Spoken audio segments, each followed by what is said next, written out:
Hello, everyone. Welcome to this event. My name is Lena Diasti, and I'm a second year at the college, currently studying the intersections of data science, human rights, and public policy. I also currently serve as the IOP Student Advisory Board as the Fellows Chair. Today, I am pleased to welcome our phenomenal group of fellows for this spring quarter.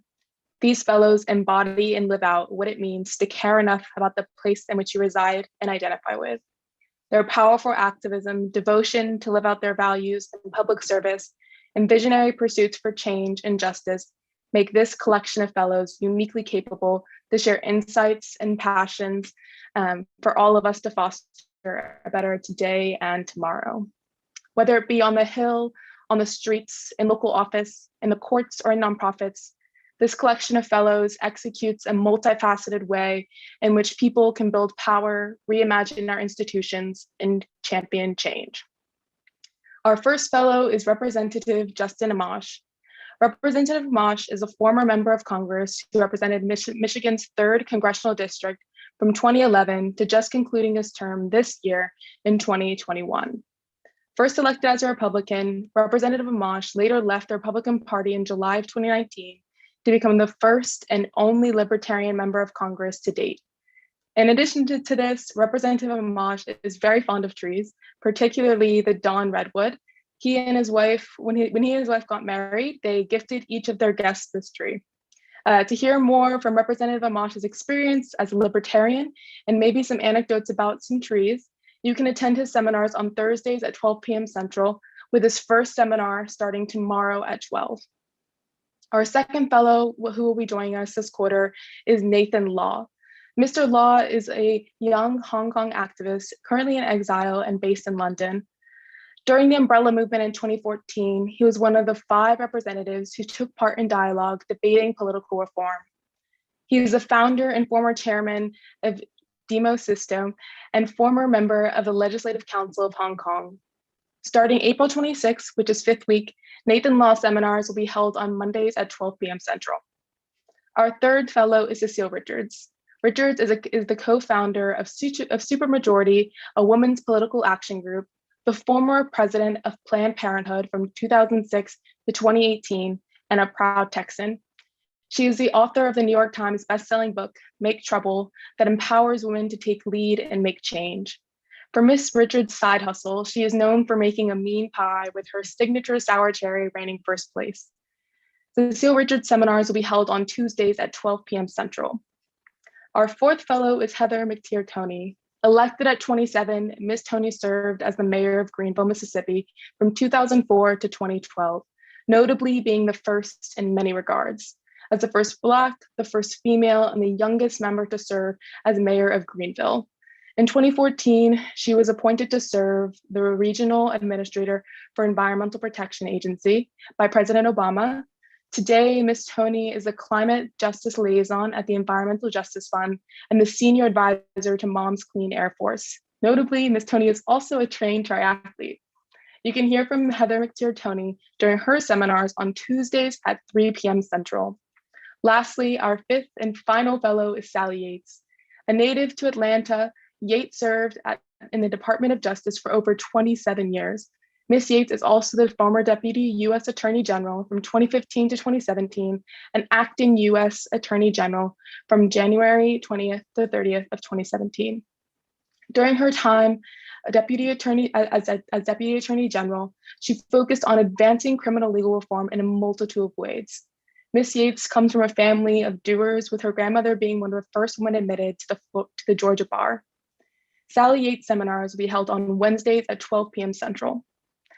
Thank you to our 5 amazing fellows who will be joining us throughout this quarter. I'm personally excited to be hearing more about your trailblazing work, dynamic lives, and some more of your stories during your seminars and office hours. Remember, if you're interested in talking one-on-one with any of our fellows that I just named, be sure to sign up for their office hours at politics.uchicago.edu. Office hours with the fellows is a unique and intimate experience to have conversations with about career and life advice, further discussions from the seminars, and foster close relationships with our fellows who are here for the students. Whether you discuss pressing global issues, or maybe you just want to get your hands on Cecile Richards' famous sour cherry pie recipe, Office hours with the fellows are not one to miss and fill rather quickly. Either way, the link for office hours and seminars will be linked in the chat below. I'm also pleased to introduce David Axelrod, the Director of the Institute of Politics, the host of the Axe Files podcast, and former chief strategist and senior advisor to President Obama. He will be moderating this discussion today with our panel of fellows. Thank you all, and now I'm going to introduce everyone to come out on screen. Thanks so much, Lena. And I just want to say in advance, thanks to Justin, who's, I understand, agreed to provide a tree for everyone who's listening today, and Cecile, who threw in a pie. So thank you both very much. Of course. It's good to see you all. I have to say, I've never been more thrilled with a fellow cohort than I am this year. I mean, the breadth and depth of this group is just really exciting to me, and I know will be to the students with whom you come into contact. But to start, I thought maybe you should give people just a little trailer, a sneak preview of what you're hoping to impart during your seminars this quarter. And why don't we start? I'm just looking at the Hollywood squares here on my screen. Let's start with Sally Yates. Well, thanks, David. I am so excited to be here at the University of Chicago, even if it's virtually, and to be here with my fellow fellows. I think I'm going to be spending a lot of my daytime here listening in on all of your seminars. So I think it's really going to be an exciting quarter.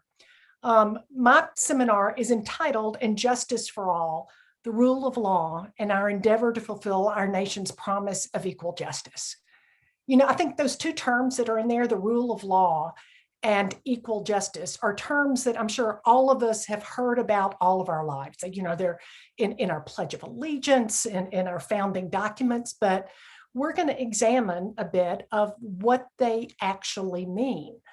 For example, the rule of law sometimes is, in my view, hijacked by some people to mean law and order and being as tough as you possibly can in criminal prosecutions, when actually, I don't think that's what it means at all. I think that the rule of law is our nation's fundamental promise that we all are entitled to equal protection of the laws. We're all going to be treated the same, and that our executive can't use the law, can't use the power of the Justice Department to go after enemies or to protect friends. And likewise, when we think about equal justice, again, that goes back to the very time of our founding documents when we declare all men are created equal. Yet at the time we said that, we were enslaving hundreds of thousands of African Americans, and we've yet to fully live up to that promise. And so we're going to be talking about some of the specific challenges that we're facing today, both in our criminal justice system and in our democracy. Everything from criminal justice reform, racial injustice, socioeconomic issues, how that all comes together, and what we all can do just as citizens of this country to make those concepts real. Thanks so much. Nathan, you're coming to us from the longest distance here from London. Share with us what you hope to communicate during your stay here, your virtual stay here at the Institute. Thank you, David. And I'm so thrilled also to be able to participate in this program and also share the platform with the fantastic fellows. I'm from Hong Kong. I'm a Hong Kong activist. I'm a practitioner of human rights activism. I've been elected in the council. I've been on the street as a protest leader, and I've also been in jail because of my peaceful demonstration. So for me, my seminars will be surrounding the concept of Hong Kong, freedom, and activism. And I would like to guide you and all the participants of the seminar through the stories that I've been through, and to understand more about the protest of Hong Kong and also the stories behind it, why Hong Kong people came down to the street and what had happened for the past decades that making them to be so determined to fight for democracy regardless of the adversities that they're facing. just don't forget that we are literally facing the largest authoritarian country and regime in the world. And that is exactly an uphill battle. So what drives Hong Kong people? And from our struggles, you'll understand what freedom means to us, what freedom means to the people who have enjoyed it, but literally, lost it for now. And I think it shows a fantastic example of how fragile freedom is and how much efforts that we have to pay, how much vigilance that we need to be equipped to protect it. So I think it actually acts as an example and as a story to be told, to remind all of you, freedom is not taken for granted, and we have to safeguard it with our own actions. We are enjoying freedom, but on the other hand, we are the guardians of it. So I think this is a very important story to be told. And because my seminar is actually quite short, I've only got 4 weeks. So after understanding the story of Hong Kong, the concept of freedom, and then I will guide you through my activism. So in the past 7 years as an activist in Hong Kong, I've been through so much.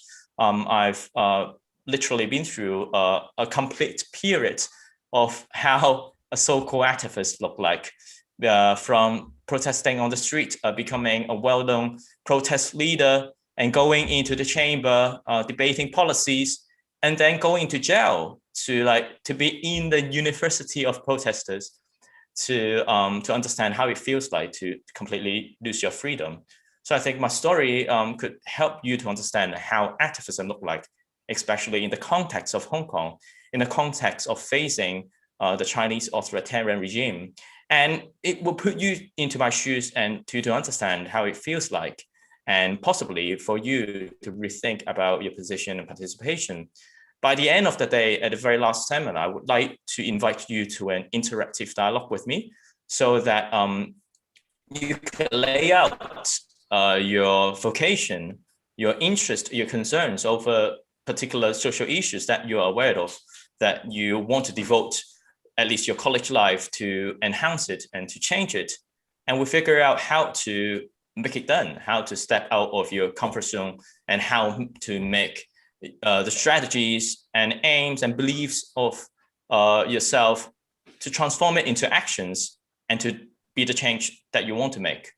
So I think this is a very packed 4-week seminar, and I really hope that participants in my seminars could be empowered, to be inspired, and to become someone who is devoted for advancing social justice and becoming the change our world, our community needs.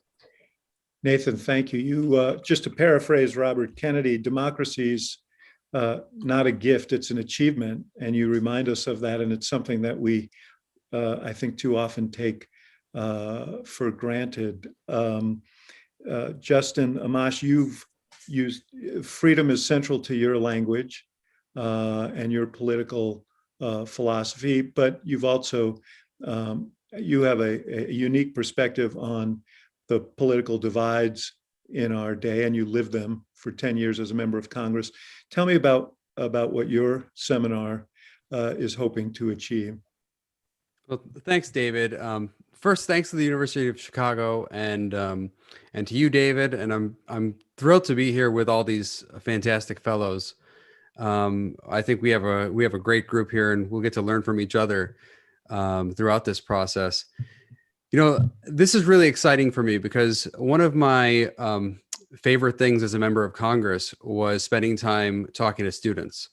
I love doing that both at home and when they'd come to visit me in Washington, D.C. So this is really a dream come true for me to get this opportunity to interact with students and to spend time in office hours and to discuss, you know, some of these issues that are foremost in my mind.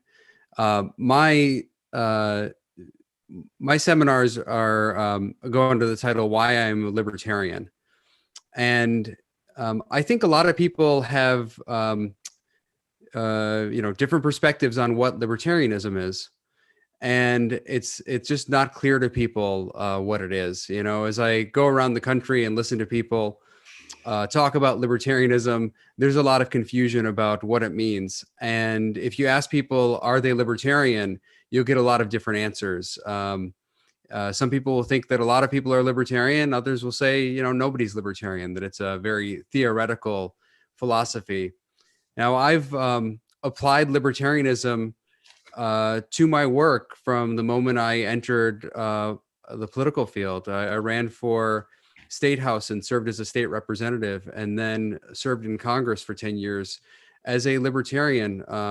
Even though I served as a Republican member of Congress, I always had libertarian views and always applied those libertarian views as a member of Congress. So I think it'll be interesting to have these conversations with students about what it means to be a libertarian, what it meant to my constituents, how libertarianism applies to the issues that we're confronting today. We'll have a whole host of guests to the seminars, and those guests will present all of the different aspects of libertarianism.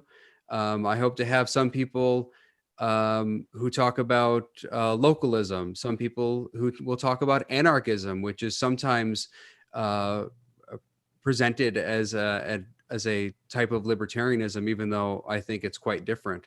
So we'll have that chance to talk about all these issues and give the students a feel for what libertarianism is, and give people a sense of what's wrong in Congress, because at the end of the day, my view of what makes for a good government aligns with my view of libertarianism, and something Sally mentioned in her intro was interesting to me, which is the rule of law. That's a fundamental aspect of libertarianism, and we'll talk about all of those aspects of libertarianism throughout this series. Well, if you're going to tackle the problems confronting Congress, we may have to extend you another quarter. I'm not sure. We'll look into that. But Heather, McTeer, Toney, I'd like to call you Madam Mayor, because I so regard mayors around the country. But obviously, you're so much more, and your track record and history in environmental advocacy and enforcement and so on is stellar, and why one of the reasons we're so happy to hear from you. Tell me what you're planning. Thanks a lot, David, and thanks to the University of Chicago. And I too am just ecstatic about being a part of this amazing group of fellows. I've already done my fangirling, so I'm just really ready to jump right in. I'm going to be talking about the darker shades of green and how people of color and minority communities interact with climate, environmental justice, and equitable solutions to climate.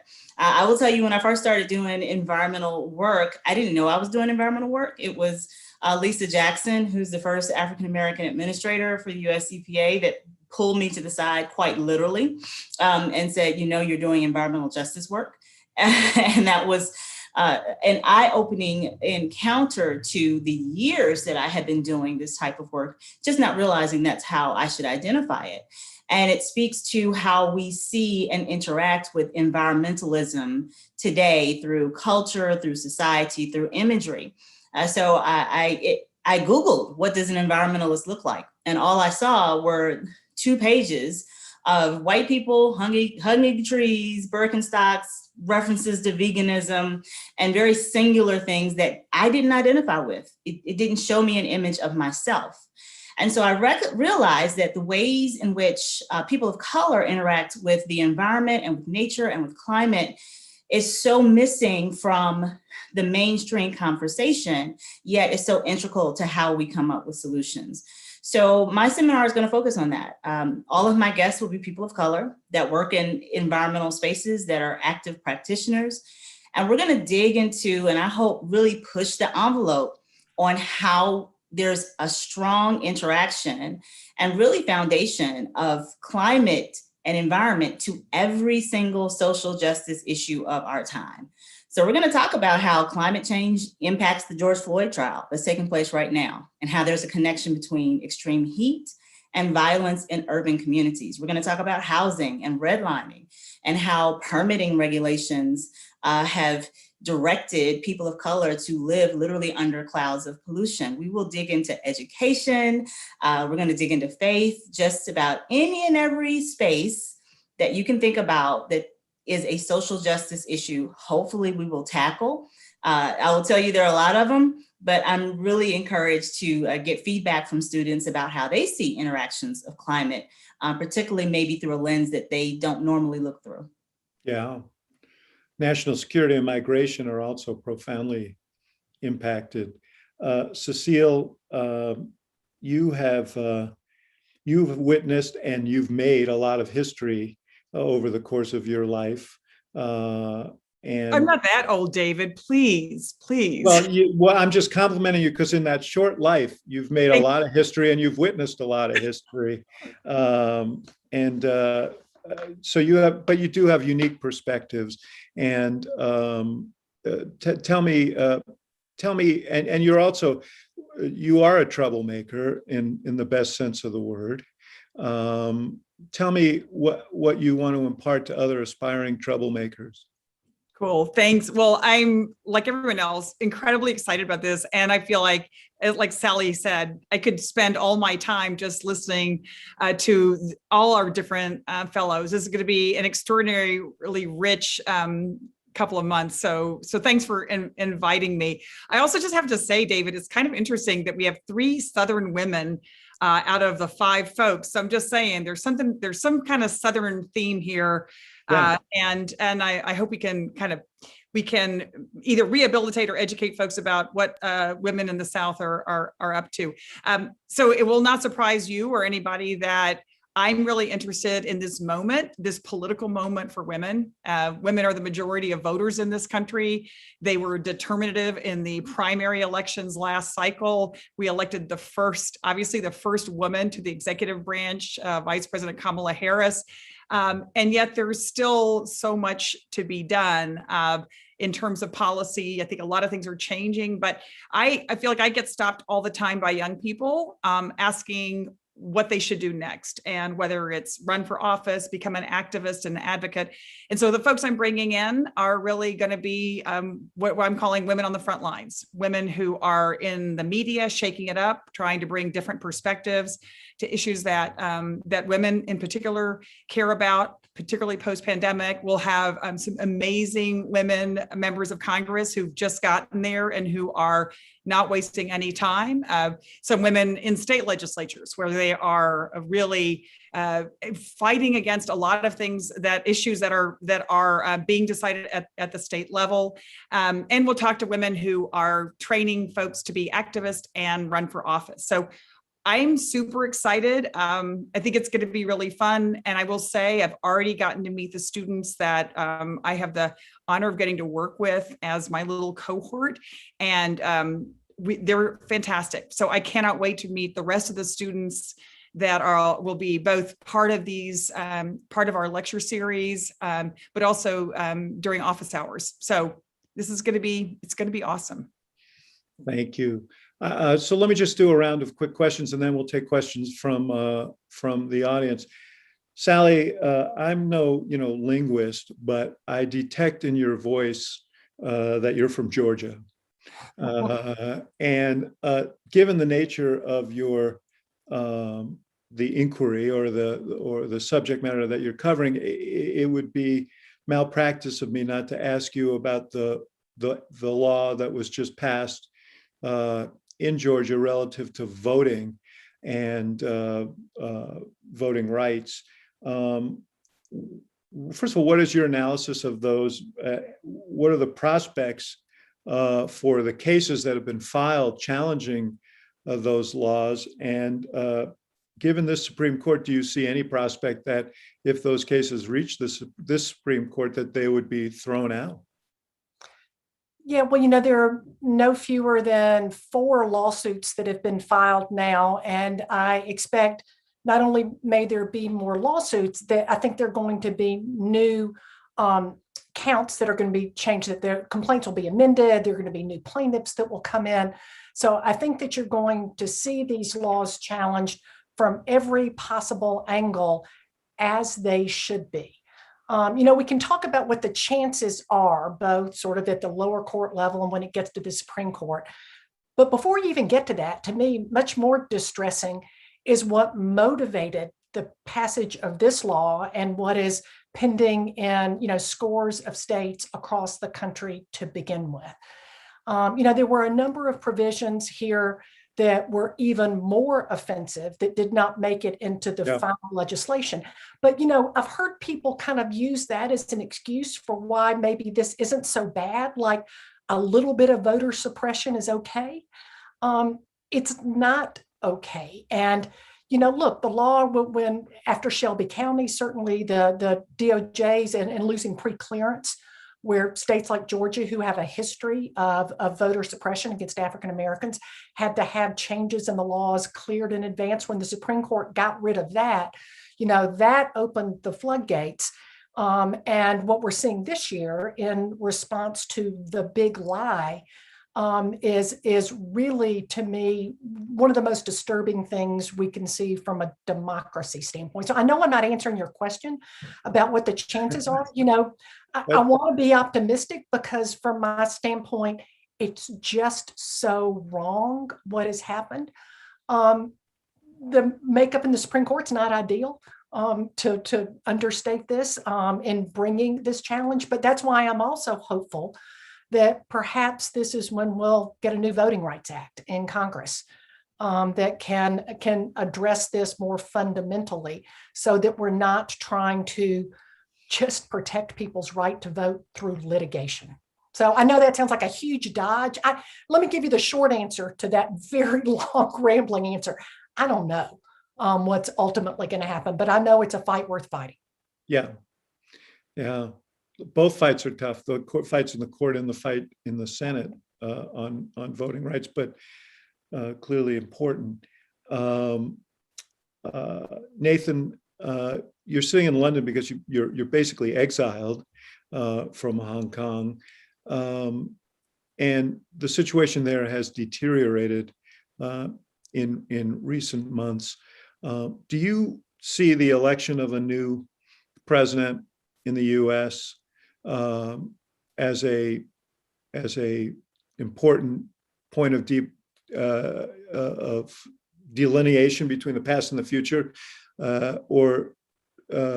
and do you think there are things that the Biden administration could do that would cause the Chinese to relent in any way? Thanks, David, for the question. I think for now, what we have seen from the two administrations, China policy is one of the very few issues that they have certain continuity.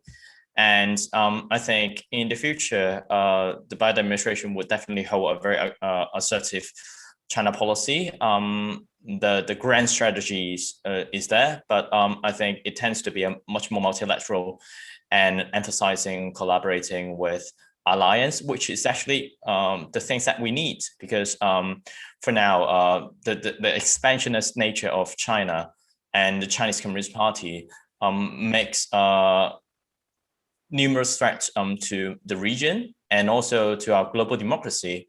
If you look at the trend of the decline of global democracy for the past 2 decades, the authoritarian institutions around the world has been rising. And in 2020, according to the VDEM report, that was the year the authoritarian regimes, the numbers of that surpassed the democratic institutions. That was the very first year that this phenomenon took place since 2001. So we're actually witnessing a global decline of democracy. And I think the protest in Hong Kong, the suppression that we're facing, and the rise of China is actually embedded in this backdrop, especially when we see China is more and more confident with its own path. Since Xi Jinping took his power, he says that we need to be confident with our system. We are not gonna look up to the democracy, liberalism system that the West have. So they're extending their philosophy, ideology throughout the world massively. So I think for now, uniting our alliance and really make sure that we are fighting for global democracy, and that is crucial for the Biden administration and actually the world in the future. So I think the Hong Kong issue is definitely well, an example in this big backdrop. And I think the administration is doing decent work in terms of working with partners. And I'm really looking forward to have more interaction with the administration and continue that trend so that we can actually defend our democratic values under the expansionist nature and the camps of dictators led by Xi Jinping. Thank you. Thank you. Heather, I was interested in how you described the goal of your seminars, because one of the things that I learned in government and in politics as well is the hardest thing to do is sell the public on things on goals that have long-term payouts and are dealing with long-term problems, when particularly if you're talking to people who have short-term economic concerns. How do you make, and communities of color often are among those who have these very for them existential economic concerns. How do you make the climate issue such that people feel a sense of urgency and immediacy? Yeah, I think that's part of connecting it to real issues that everyday families are dealing with, and talking about it in a way that touches our 5 physical senses, talking about it from the perspective of how it will impact our job, what we actually feel or smell or taste when we walk outside. Will it reduce the number of emergency room visits that a mother has to take her children who have asthma to, if we're talking about climate action? And it's very real. I remember being out in the Manchester area of Houston, Texas, and just sitting in a baseball field that was surrounded by facilities with some mothers who were watching their kids play ball. And I said, how many of your kids have asthma? And one mom told me, she's Latina. She said, out of my 3 children, 2 of them have asthma. One of them is out here on the baseball field right now. And it's interesting, David, you mentioned something about immigration. She was more concerned when the person showed up to check the birth certificates of the children who were out there to make sure they were eligible to play. She was more concerned about that than the actual pollution outside. Mm-hmm. It was telling to me of how important it is to layer these issues on top of each other, how important it is to really attach climate and show how it's an underlying and fundamental part of the correcting of injustices. So addressing the climate issue helps to address some of the other concerns. We can't do one without the other. I think it takes constant conversation, but also understanding and talking to people in the way that their culture gets, and culture understands. I'm from the South. I'm in Mississippi right now, from Mississippi. And Cecile, yes, you made an excellent point. Southern women have something to say, and we say it loudly, we say it strongly, we say it gracefully, but also expect some action. And so just, talking about climate to some of my Republican colleagues, I'm not necessarily talking about climate change all the time, but I'm certainly talking about how deer and duck season are a lot different this year than they have been in years past. How the taste and texture of food is different. We have to talk in the terms that people understand. I think Cecile was also making another point, which is that the IOP has excellent taste. So in recruiting Southern women for fellows. Hey, Justin, you were at a fellow seminar last quarter with Tim Alberta, and you were asked if there was someone on the other side of the aisle who you particularly respected, not someone who you necessarily agreed with, but someone you respected. And you said AOC, which probably surprised some people. And I was wondering if you could elaborate on that and talk about her, your relationship, and why you think she's become such a lightning rod.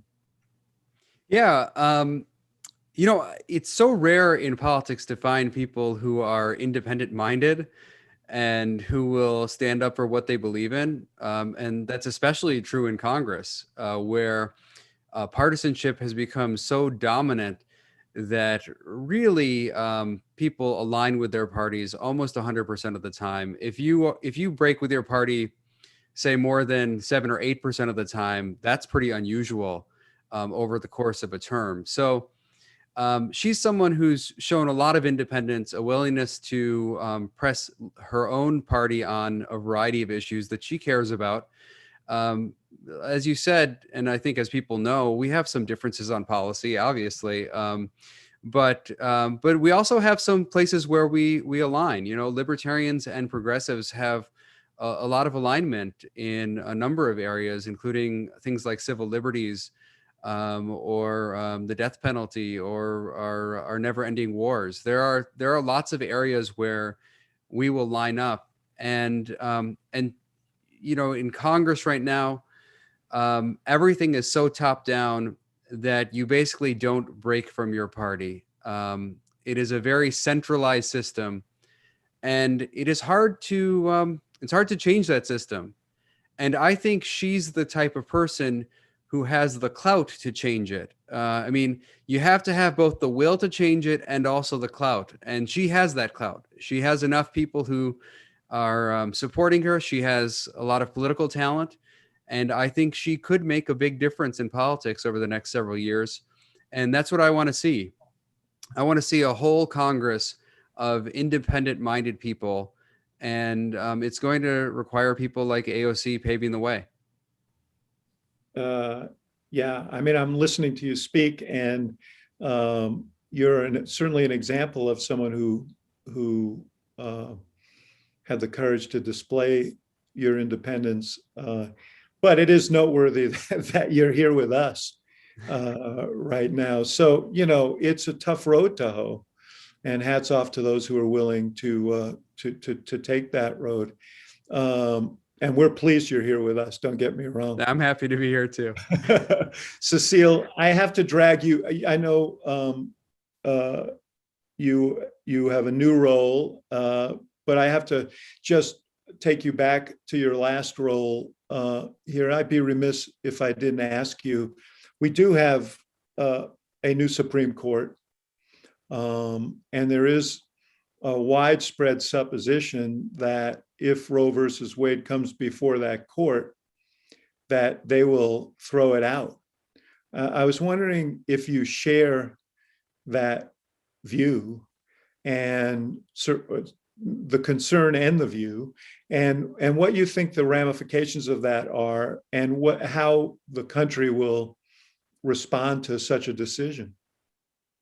Okay, there's a lot in that, David. So I may not be able to answer all of it, but I think I was actually thinking about what Sally, when you asked Sally about the voting rights challenges that are going to be coming, when you're getting to when litigation is your strategy, you're kind of, that's not a good sign. And I think particularly with this Supreme Court, there are many, many cases teed up to come before the court. And I don't know that there will be one where you could just hang a lantern on it and say, this is the Roe versus Wade decision that is going to be overturned. Instead, as many folks know, it has been an incremental sort of moving the line. And of course, the line has been for many years, whether restrictions on women's abortion access place an undue burden on the person seeking the abortion. And I think there are many people who believe that under this court, that line will really disappear. I think it is coming to be, and already is. Certainly my colleagues who are in the South know that, you know, your ability to exercise what is supposedly a constitutional right depends on what your zip code is, and certainly depends on your economic status. I come from Texas, where we've not only restricted abortion in pretty much every way you can imagine, but somehow we have 6 more laws now going into this legislative session, where they're just like almost running out of ideas. So I'm not going to answer the question fully, because one of my guests is Alexis McGill-Johnson, the new president of Planned Parenthood, and we'll be talking about this in depth. And another, just again, I guess a shameless plug for this whole series, because we're all about that. You like that? Okay, cool, good. I mean, another really exciting guest is going to be Congresswoman Nikema Williams, who just arrived in Washington, D.C., replaced the late, great John Lewis. No one can replace John Lewis, but is now in his seat. And of course, is in the middle of, interestingly, she used to work with Planned Parenthood in Georgia before she became an elected official. And of course, she's on the front lines now on the voting rights issues and of course, what's happening in Georgia. And the last thing I'll say is I actually think for those of us who are organizers at heart, grassroots organizers, every challenge is an opportunity too. And so when your final part of your question is like, what will the reaction be? I think just like the voting rights restrictions in Georgia are igniting people, not only in Georgia, but around the country, now the business community around the world. I also believe that if this Supreme Court, in fact, makes abortion illegal for the majority of people in this country, it will spur the kind of organizing that we have probably needed to see for a long, long time. Thanks for that and for the shameless plugs. We want people to come. I got some more too. These opportunities. If you have questions, please indicate so in the chat, and we will move you up here. I know we have one in the queue, and that's Laura.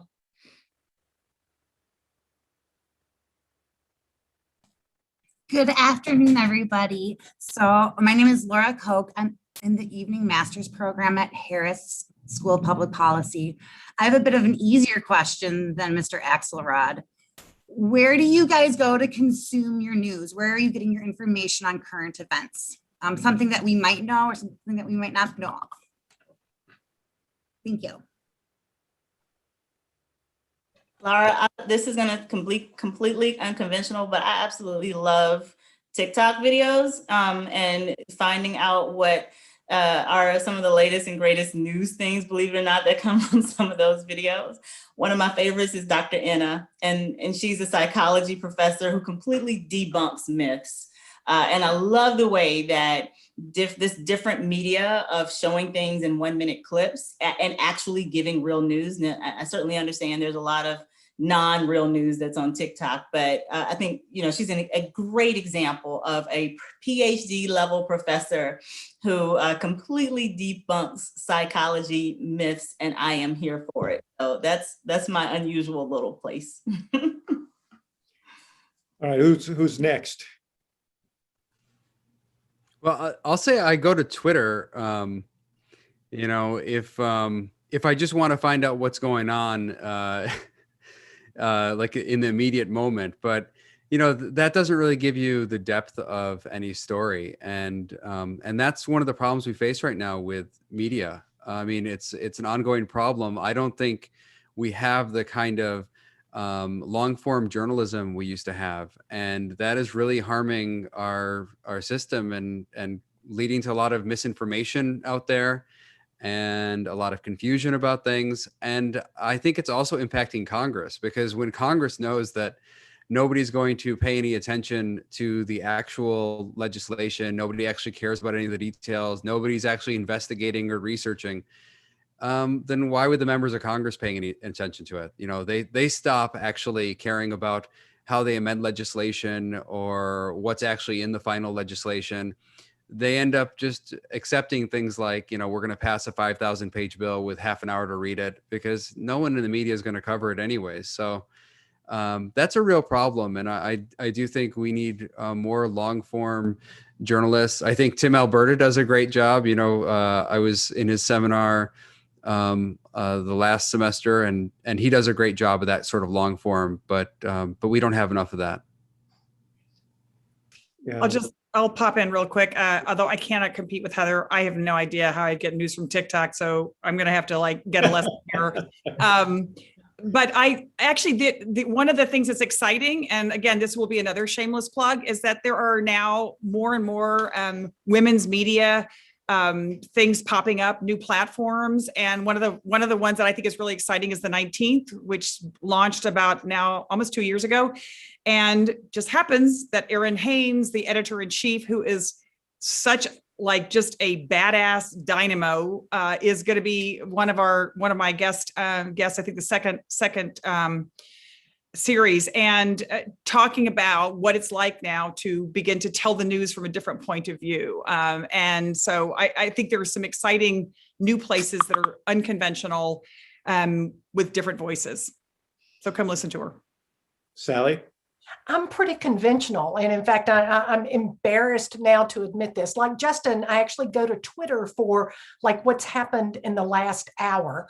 But beyond that, I can't say I read cover to cover. I would call it more of a skim for the Times and the Post and the Wall Street Journal every day, and not reading every single article, but then when I find things that I'm interested in, sort of take that topic and start Googling and finding other things that are out there on the same topic. And I'm not too proud to say that I watch cable news.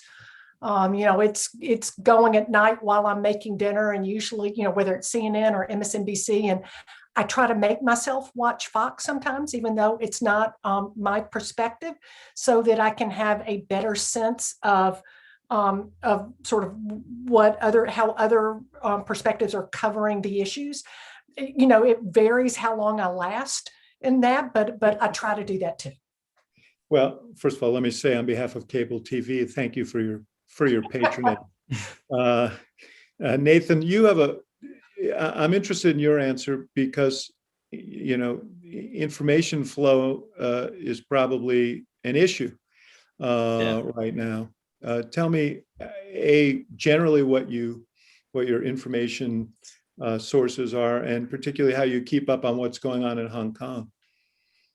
Yeah, thanks, David. And my answer is nothing like surprising, same as Justin and Sally. I always search for news on Twitter, and I think that is definitely, it's actually a fun game to do, because on Twitter, you can just compile your interest of information by following specific people, and by having that group of people, you'll understand, you can have access of information from them, and it's like your personal library. And I think that is the fun of social media nowadays. And the design of Twitter is actually focusing on circulating those information. So policymakers, politicians, and especially journalists, most of them, when they want to say something, they go to Twitter, and that is the inherent design of it. So I think if you're looking for information that people are discussing, or like breaking news, Twitter is definitely a to-go platform, and most of the journalists are using it, and it's very convenient. But for like catching up with Hong Kong's updates, it's actually depending on the habits of people on different platforms. In Hong Kong, most people use Facebook, so you have to rely on Facebook to have access to the information. And for example, if you are like wanting to like understand what Chinese people are thinking, you go to Weibo.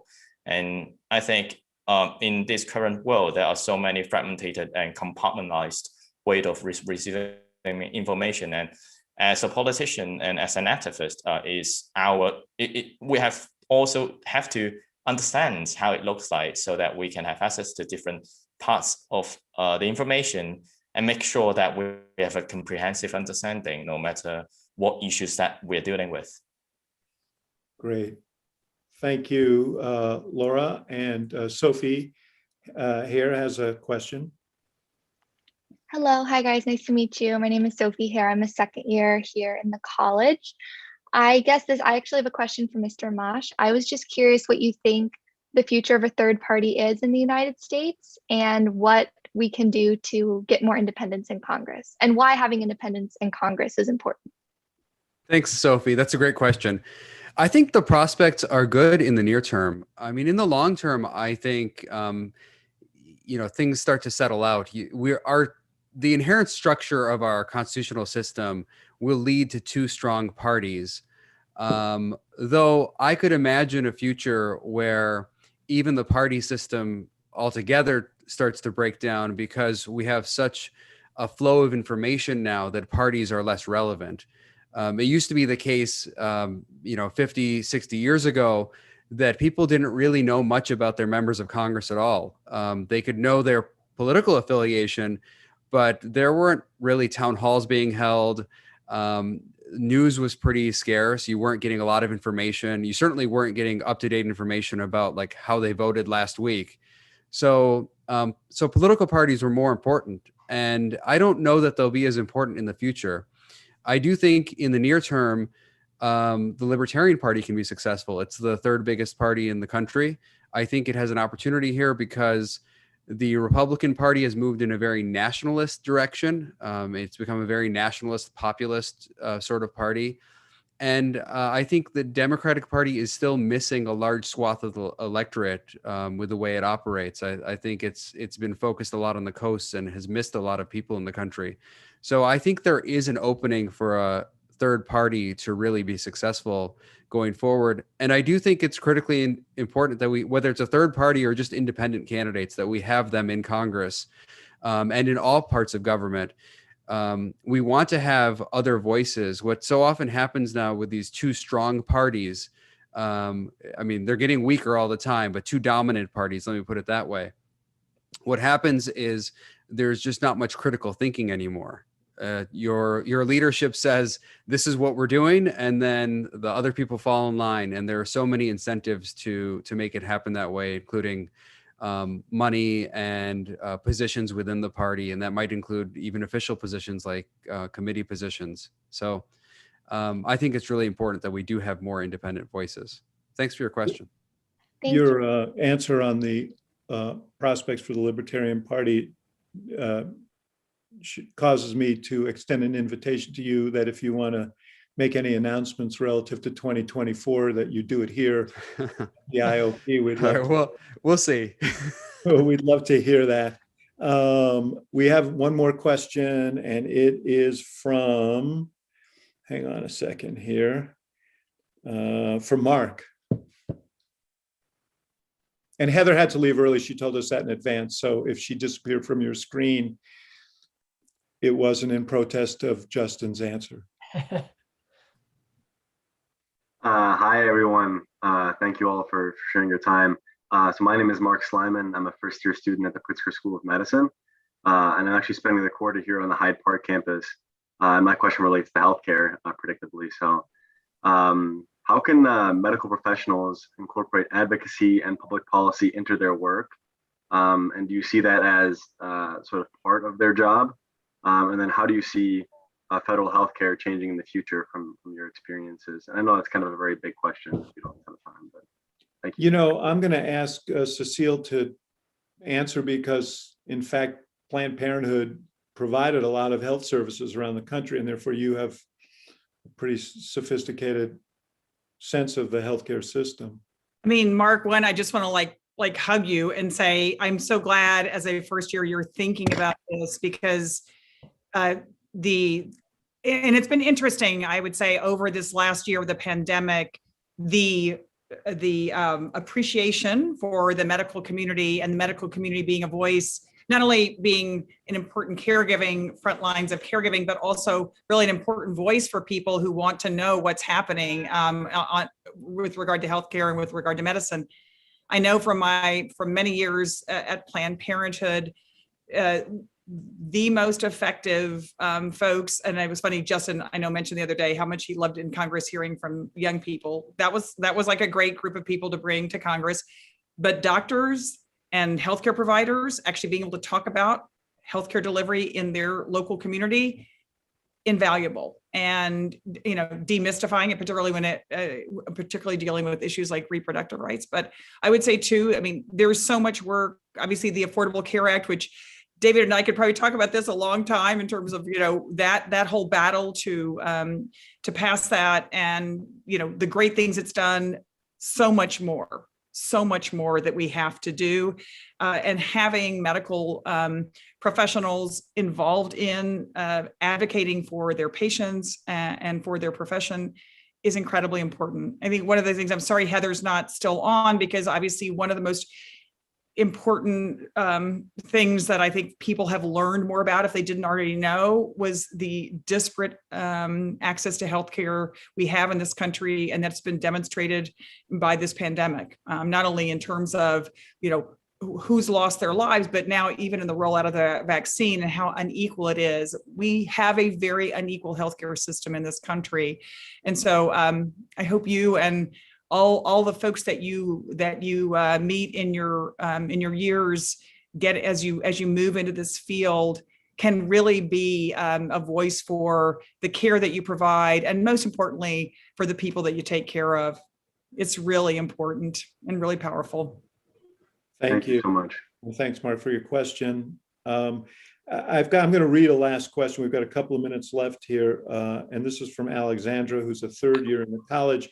She asks, is there a particular person, event, social movement, that, et cetera, that has most influenced your current work and beliefs? And Sally, I'm going to begin with you.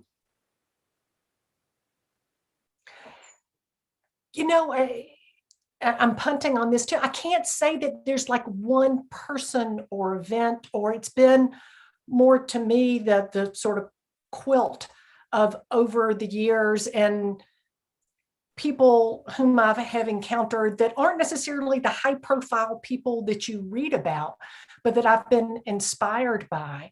You know, you all know I spent nearly 3 decades at DOJ, and I saw people there, the career folks there, who were so committed to trying to do the right thing. And so sort of seeing folks who day in, day out give themselves to that. And the same thing with my colleagues that were federal defenders and public defenders who were equally as committed to their clients and ensuring that our process works. I think sometimes we look for inspiration for the people who are in the headlines when oftentimes they're right there in front of us, you know, doing the really hard work of things every day. And so I think those are the folks that most humble me and that have been most inspiring to me. You know, I was going to ask you earlier about Edward Levy, because he was the president of the University of Chicago in the mid-70s when President Ford named him to be the Attorney General after Watergate for the express purpose of trying to restore public faith in the institution of the Department of Justice. And it seems like a very parallel time right now. I know that Attorney General Garland cited Edward Levy, who was, I guess, the AG when he started, as an inspiration to him. But I imagine that's true for everyone who works, even if you didn't serve under him in the Justice Department. He was kind of legendary.